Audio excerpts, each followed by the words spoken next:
guard and I disconnected the grips, maybe she broke the grips, whatever. I find myself here, right? And we're gonna work top and bottom, but first we're gonna work base for the bottom person. And the one thing that I've been finding success when I'm training, I'm finding myself here is, of course I want grips, right? So for the grips, I want you guys to think of shrunk cross collar, inside of your partner's knee, or even a sleeve grip if you can get it, right? Those grips are the ones that we're gonna look for, and I want you guys to keep that in mind. But it's hard for me to just go and reach for it because she's moving as well. So I want the person on top. Rana's gonna move with me and kind of mimic as she wants to pass, but she's not trying to beat me right now. She's just moving so she's not just static in front.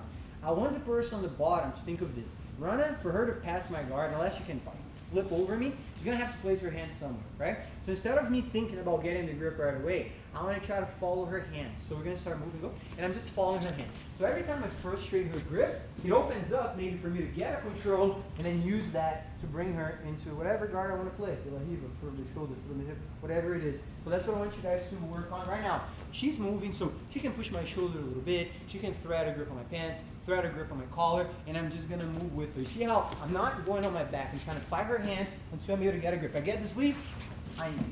I get the collar, I engage. I get her knee, cross knee, I use that to engage. So let's think about that. Go down. The top person can move even more. So look at how I'm gonna move with her. She's fighting my hands. So every time I try to reach, she's fighting my hands. She found it, and I let her engage. Okay? Again, I can be a little more active with trying to push her down. She's not going to her back. She's not going to her back. Trying to find a grip. Cool. Engage my guard. Okay? See how she didn't go on her back. The guard could be connecting the leg, could be going to shin to shin, whatever it is. We go from being completely disconnected to being connected in your partner. Make sense? So it's very important that the top person knows what they're doing. You're not trying to pass your partner's guard, you're just being a good partner, trying to move around. But you're not also going like an idiot, you know? Like, move as if you wanted to get something. Call it. Hands, she gets it. You know? So I'm letting her work, but I'm moving with a purpose. Make sense? 1 minute, easy. So 1 minute top, switch 1 minute bottom, then do that again with the same partner. So 4 minutes total, just doing that. Okay? Let your partner engage, but move with them. Alright? Let's go. 1, 2, 3. I saw a lot of you guys, and it's normal after you get used to working this kind of drill.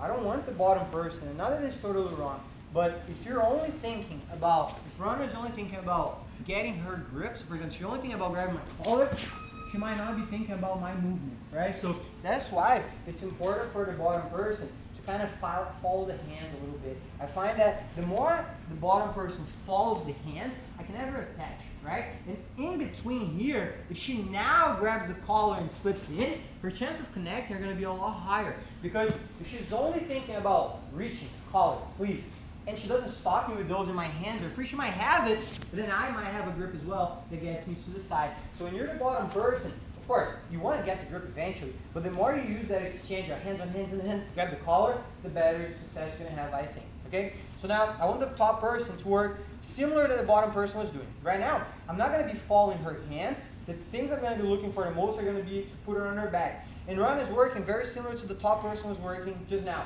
She's going to let me pass, but she's also moving. So now she can be even more active. So now she might be chasing, and I'm staying free, and I'm going to work on either shoving the shoulder, come back, lifting the ankle, or both to put her on her back and start getting to a dominant position. What does dominant position mean? If I can go all the way out to the side and connect the pass, amazing. That's a good way of passing without going through her guard. But some of you guys, me included, like to pressure better, right? So what would be a good engagement? If I can get her on her back, and I can go, for example, into a hip smash right away, even if I don't finish now, that's fine. That's the drill I want you guys to work. The top person is looking to have a good engagement, that being passing right away or entering a control position, while the bottom person is moving. So Rana, you do it on top? I'm going to be moving, so I'm more active now. So I'm more looking for her, just trying to stay away, connect a good entrance. Okay, so still, bottom person moves, but they're not stopping them from achieving their goal. She's going to be able to pass, she's going to be able to get to the outside, but I'm just moving with her. It could take a couple times. I could be here, she puts me on my back, I go back up. She keeps going. She puts me on my back, I come back, she keeps going until she connects something. And here, look how Hannah didn't pass right away. That's important.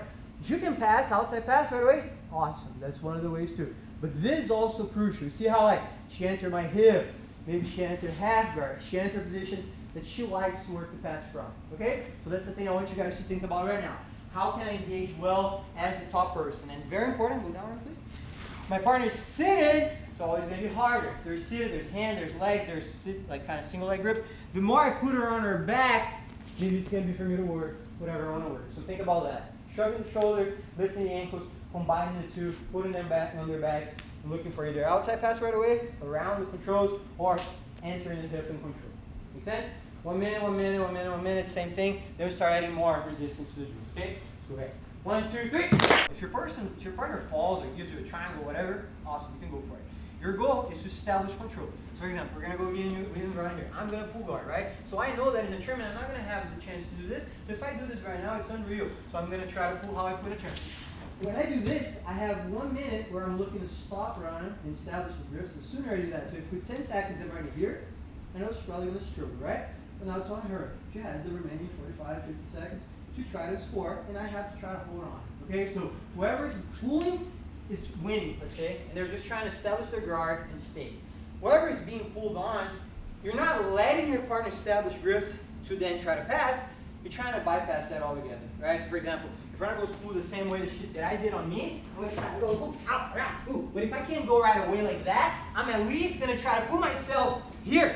Because now while she's fighting to eventually get to a good guard, I'm fighting to pass, okay? So 1 minute, you're not going to stop. So what does that mean? If you mess up your pull and your partner passes in the first second, well, 1 minute round, keep going, figure it out after, right? But the goal is to pull and hold on for 1 minute and try to establish guards. If you can put them in off balance position, even better. And for the person who's being pulled, is to try to not get stuck. If you do get stuck, you're going to have to try to fight out. You're going to have the 1 minute to fight out. But the main goal is to try to anticipate. So I already know. I know the runner gets grips. So that's good and bad because I know she's going to get grips on me, but I have grips on her as well. Okay, she's going to pull far away. I don't have grips, so she doesn't have grips either. So she pulls like sliding. If I break it, now I'm free and I can go outside. If she pulls and she's here, okay, she's closer getting control, but I'm closer to pressure. So try to think of the scenario you have. Okay? It's going to be alternating. 1 minute one person pulls, 1 minute the other person pulls. I'll see how many we do. We do a couple. It's going to be intense. So 1 minute. When I mean tense, it's not stupid, you know? So it doesn't mean that it's only 1 minute that she's going to pull and I'm going to go like, ah, go like a maniac, you know? Because that's not going to work. Intense means I have 1 minute to try to get one good pass. So I'm not waiting. I'm trying to get to a good pace and I get myself to a good position, but smart. If you're just trying to go crazy, trust me, it's not going to work. Okay, so you have 1 minute to complete one pass. She has 1 minute to hold on. Okay, easy. You don't have to pass a bunch of times. You don't have to pull a bunch of times. Okay, so 1, 2, 3. Longer. Jiu-Jitsu is a waiting game. So sometimes keeping the pressure, keeping your grip, keeping your control is going to make them change, and when they change, you capitalize on it. So try to think about that, guys. And now, as far as training goes this week, we're always training hard, right? And you can keep training hard, just be careful, right? Like, you're not trying to perform today, and winning today doesn't mean that you're going to win Saturday. Right now, like, you're not going to get better, you're not going to get worse from today to Saturday to Sunday. You just got to keep it going, right? A lot of people have to cut weight, a lot of people have some sort of injuries that they're dealing with.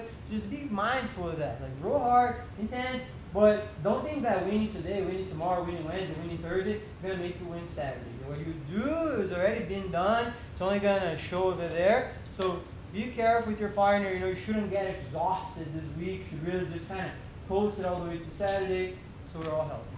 Okay? Let's go, guys.